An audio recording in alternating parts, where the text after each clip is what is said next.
रूप कुमार राठौड़ एक ऐसा नाम जिसकी ख्याति दुनिया जहान में एक बेहतरीन गायक की रही है। इस गायक ने अपने दिलकश अंदाज से गाए गीतों के जरिए बेशुमार शोहरत बटोरी।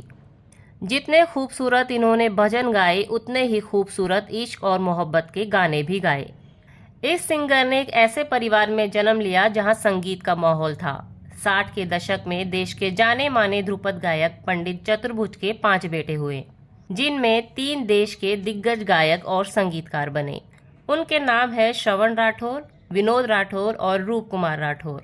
इन 3 बच्चों में रूप कुमार तीसरे नंबर पर थे। रूप कुमार राठौर ने मशहूर गजल गायक और कंपोजर के रूप में अपनी अलग पहचान बनाई। यकीनन देश के मशहूर सिंगर की फहरिस्त में शुमार एक ऐसा गायक जिन्होंने अपनी मखमली आवाज से लोगों के बीच में एक अलग मुकाम पाया, जिनके गानों को सुनकर लोग मंत्रमुग्ध हो जाते। रूप कुमार ने फिल्मों के लिए ज्यादा गाने तो नहीं गाए, लेकिन जितने गाए लाजवाब गाए। कम लोग ही जानते होंगे कि रूप कुमार गजल गायक और सिंगर बाद में बने। पहले ये एक जाने माने तबला वादक रहे, जिन्होंने अनूप जलोटा, पंकज उधास समेत कई दिग्गज गायकों के लिए तबला बजाया और तमाम देश विदेश के स्टेज शो में उनके साथ परफॉर्मेंस दी। फिर आखिर ऐसा क्या हुआ कि इन्होंने अपने परिवार की मर्जी के खिलाफ तबला बजाना छोड़ दिया और लंदन चले गए। इश्क और मोहब्बत के चक्कर में कैसे इस सिंगर को खूब बदनामी झेलनी पड़ी, और क्यों संगीतकार लक्ष्मीकांत ने इनके बड़े भाई श्रवण कुमार का गुस्सा रूप कुमार के ऊपर निकाला।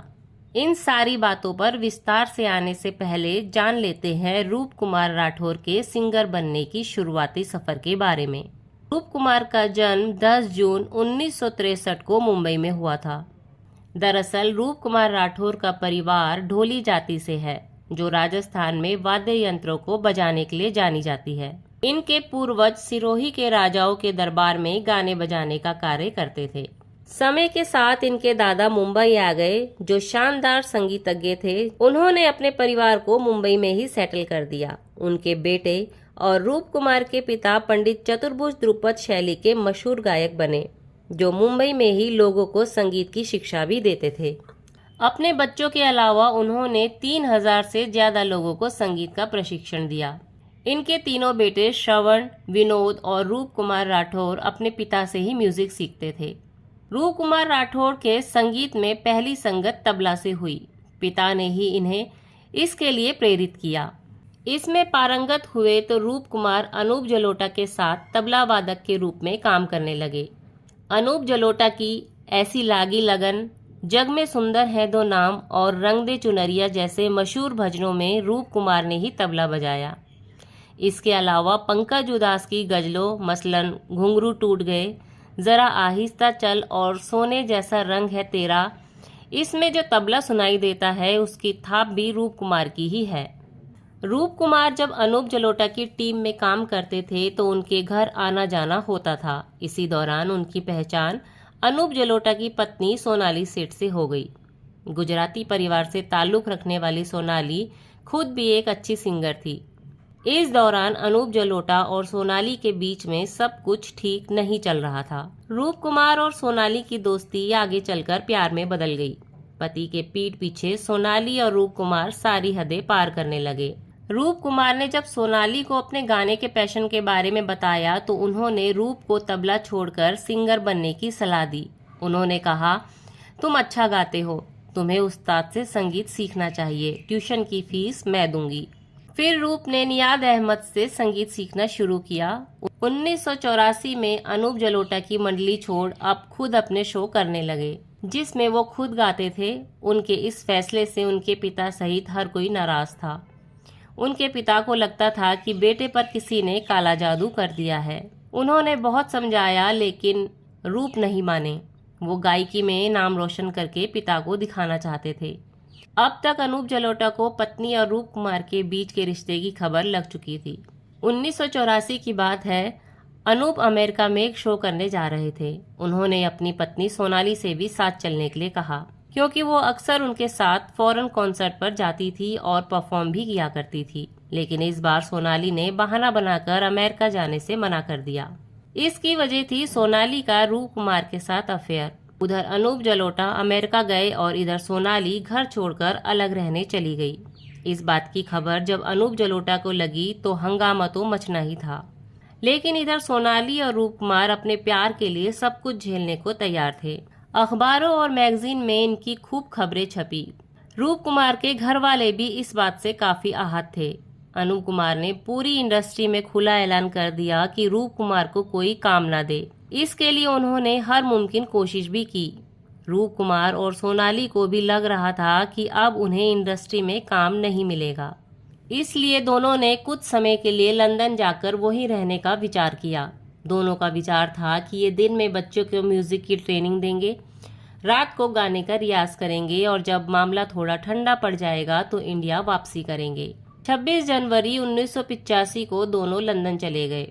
रूप कुमार ने गुलाम अली, मेहंदी हसन, पंकज उधास, अनूप जलोटा और अपने पिताजी की गायकी सुन सुनकर 2 महीने में खुद को तैयार किया और लंदन में ही कार्यक्रम करना शुरू कर दिया। कुछ पैसे इकट्ठे हुए और मामला थोड़ा ठंडा हुआ तो दोनों ने अप्रैल 1985 में मुंबई वापसी कर ली।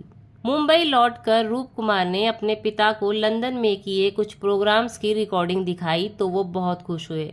तब उन्हें लगा कि बेटा सिंगिंग में करियर बनाने के लिए वाकई ही सीरियस है। उन्होंने रूप के हाथ में तानपूरा थमा दिया और बच्चे की तरह उन्हें सिखाने लगे। साल 1986 में म्यूजिक इंडिया के बैनर से रूप कुमार का पहला एल्बम परवाज आया और वो जबरदस्त हिट रहा। जनवरी 1987 में इनके पिता की मृत्यु हो गई, जो रूप कुमार के लिए एक झटका था। इसी साल सोनाली सेठ ने भी अपना पहला गजल एल्बम आगाज रिलीज किया। साल 1987 में ही सोनाली और रूप कुमार ने सगाई कर ली और अपने 4 साल के रिश्ते के बाद 1999 में शादी कर ली। रूप कुमार ने बताया कि सोनाली के घर कदम पड़ते ही सबके सितारे बुलंद हो गए। इसी के बाद नदीम और श्रवण की सफल जोड़ी बनी। इसके अलावा भाई विनोद को भी फिल्मों में गाने मिलने शुरू हो गए। साथ ही उनका खुद का करियर भी आगे बढ़ने लगा।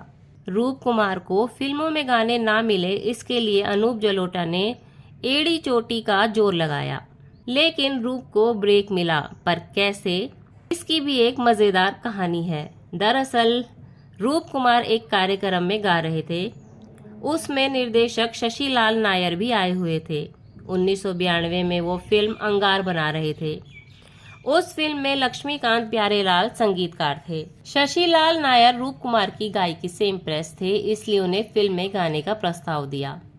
इस पर रूप कुमार ने कहा, माफ कीजिएगा, मुझे फिल्मों में गाने का शौक नहीं, मैं स्टेज का आर्टिस्ट हूँ और गजल गाना ही पसंद करता हूँ। अब उन्होंने कहा, फिल्मों में गाने से आपको अच्छी पहचान मिलेगी और जो गाना है वो भी कुछ गजल नुमा ही है।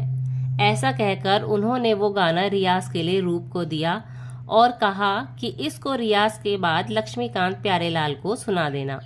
पहली बार जब रूप कुमार लक्ष्मीकांत से मिलने गए तो 2.5 घंटे म्यूजिक स्टूडियो के बाहर बैठाया गया। बाद में उनके सेक्रेटरी ने कहा, आज लक्ष्मी जी बिजी हैं, अगले हफ्ते आइए। फिर जब अगले हफ्ते आए तब भी उन्हें 3-4 घंटे बिठाया गया, लेकिन मुलाकात नहीं हुई। इसी तरह उन्हें कई बार बुलाया गया और बिना मिले उन्हें वापस लौटा दिया गया। जब बहुत बार ऐसा हुआ तो आखिरकार एक बार तो लक्ष्मीकांत से उनकी मुलाकात हुई, पर उन्होंने कहा, आज बहुत थक गया हूँ, परसों आ जाना। इसके बाद जब वो गए तो लक्ष्मीकांत ने उन्हें सीधा सेटिंग रूम में बुलाया और पत्रिका दिखाई, जिसमें फ्रंट पेज पर नदीम श्रवण की तस्वीर छपी थी और अंदर आर्टिकल में लिखा हुआ था कि अब लक्ष्मीकांत प्यारेलाल का जमाना चला गया और उन्हें पैकअप करके गांव चले जाना चाहिए। उन्होंने कहा, देखो तुम्हारे भाई ने मेरे बारे में क्या लिखवाया है और तुम मेरे पास काम मांगने आए हो, ऐसे में मैं तुम्हें कैसे काम दूं? रूप ने कहा, मैं श्रवण का भाई जरूर हूं, लेकिन काम को लेकर मेरा उनसे कोई संबंध नहीं। उस वक्त महेश भट्ट भी वहीं बैठे थे। इस नए संगीतकार के समर्थन में उन्होंने एक बहुत अच्छी बात कही। उन्होंने लक्ष्मीकांत से कहा, तुम्हारे जमाने में भी इस तरह के आर्टिकल छपते थे? तो उन्होंने कहा, हाँ। फिर महेश भट्ट ने कहा कि इस तरह की खबरें कोई नई बात नहीं है, इंडस्ट्री में ये सब चलता रहता है। तब लक्ष्मीकांत ने रूप से कहा, तुम जाओ, मैं तुम्हें बाद में बुलाऊंगा। इसके बाद भी लक्ष्मीकांत ने उन्हें नहीं बुलाया और उस गाने के लिए अमित कुमार को फाइनल कर लिया। इस गाने की रिकॉर्डिंग लता जी के साथ होनी थी। तय वक्त पर अमित नहीं आए और रिकॉर्डिंग कैंसिल हो गई। इस पूरे वाक्य की जानकारी जब रूप कुमार ने निर्देशक शशि लाल को दी तो वो फोन पर लक्ष्मीकांत पर बरस पड़े। उन्होंने कहा, ये बच्चा 10 बार आपके पास आया लेकिन आपने एक बार भी इसे नहीं सुना।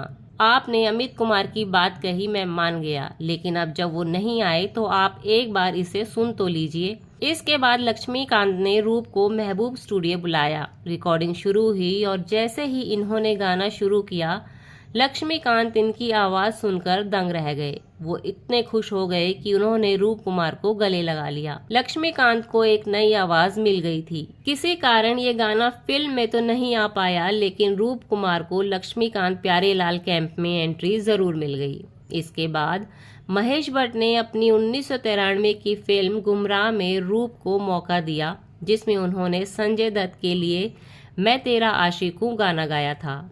ये गाना सुपरहिट हुआ। इसके बाद महेश भट्ट ने 1995 में अपनी अगली फिल्म नाजायज में एक ऐसा गाना गवाया जो बच्चे बच्चे की जुबान में चढ़ गया, जिसे उन्होंने कुमार सानू के साथ गाया था। गाने के बोल थे, अभी जिंदा हूँ तो जी लेने दो, भरी बरसात में पी लेने दो। इस गाने के बाद एक सिंगर के तौर पर रूप कुमार को बड़ी पहचान मिली। इस गाने के बाद उन्हें कई फिल्मों में गाने के मौके मिले।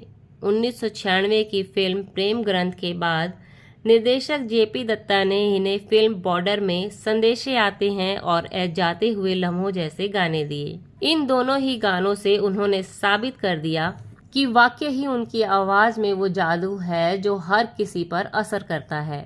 ये दोनों ही गाने उनके करियर के लिए मील का पत्थर साबित हुए। इन गानों के बाद वो बॉलीवुड के बहुत डिमांडिंग सिंगर बन गए। 1998 में करीब और हीरो हिंदुस्तानी के अलावा साल 1999 में रूप कुमार ने करीब 1 दर्जन फिल्मों में गाने गाए, जिसमें हम साथ साथ हैं, गॉड मदर, लावारिस, हू तू तू, इंटरनेशनल खिलाड़ी, सरफरोश, दिल लगी, तक्षक और होगी प्यार की जीत जैसी फिल्में शामिल रहीं। इनमें इनके गाए कई गाने जबरदस्त हिट रहे। फिल्मों से ज्यादा रूप कुमार अपने कॉन्सर्ट्स पर ज्यादा फोकस करते थे। उनके पहले एल्बम परवास के बाद इसका दूसरा संस्करण भी लॉन्च हुआ। साथ ही पत्नी सोनाली राठौर के साथ कई एल्बम भी लॉन्च किए। रूप कुमार क्रिएटिव और क्वालिटी वर्क में यकीन करते थे। यही वजह है कि उन्होंने कई शास्त्रीय संगीत के दिग्गजों के साथ कई एल्बम्स किए। 2000 के दशक में रूप ने 50 से ज्यादा फिल्मों में अपनी आवाज दी। एक टाइम ऐसा था जब लोग इनके पास फिल्मों में गाने का ऑफर लेकर आते, लेकिन लगभग 1 दशक से उनके पास गाने के ऑफर आने बंद हो गए। उन्होंने अपना लास्ट बॉलीवुड गाना 2014 की फिल्म रंग रसिया में गाया था। भले ही बॉलीवुड से रूप कुमार दूर हैं, लेकिन कॉन्सर्ट्स में आज भी वो अपने चाहने वालों का दिल जीत लेते हैं।